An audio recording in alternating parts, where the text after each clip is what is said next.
Hi guys, Karon adlaw guys, kuyo gaming niya mag-set up og computer. let's go!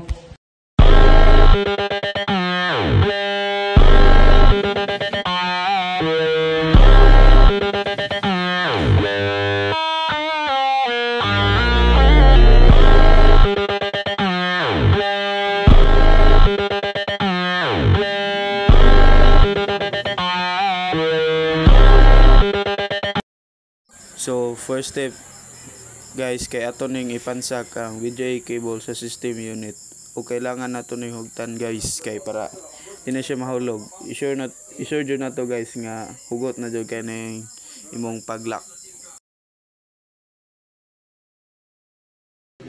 Second step guys kay ato ning ipansak sa monitor ang sumpay sa VGA cable og same process japon guys nga hugton japon ang paglock para dili mahulog.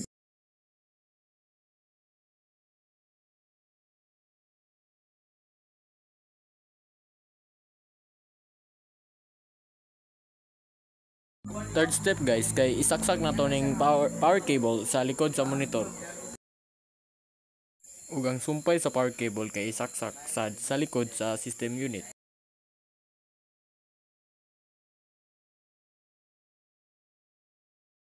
Dire guys, ang cable sa speaker ako nang gisaksak sa luyo sa system unit.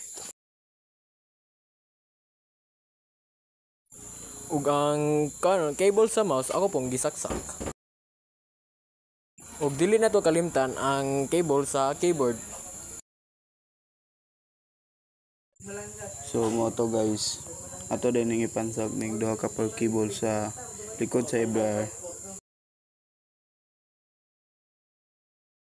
Human og pansak sa duha ka power cable kay ako na pud ning ipansak ang USB printer cable sa printer. Dayon, ako na din ning ipansak ang sumpay sa USB printer cable. Paghuman guys, ako na din ning ipansak ang ulo sa USB printer cable sa likod sa printer.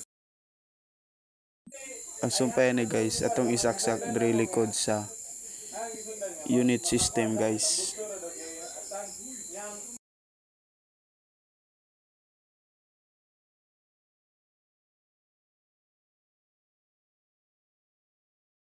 Pag mag-set up sa computer guys, ako nang gisaksak guys. So ako nang paandar og muandar video siya guys. So, sakto ra to tong pag-set up guys.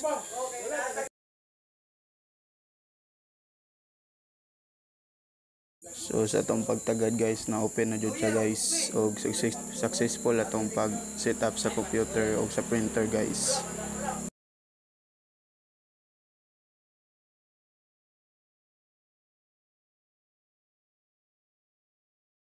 So diri guys, ginahinay na nako nig palong ang tanang part sa desktop computer o printer.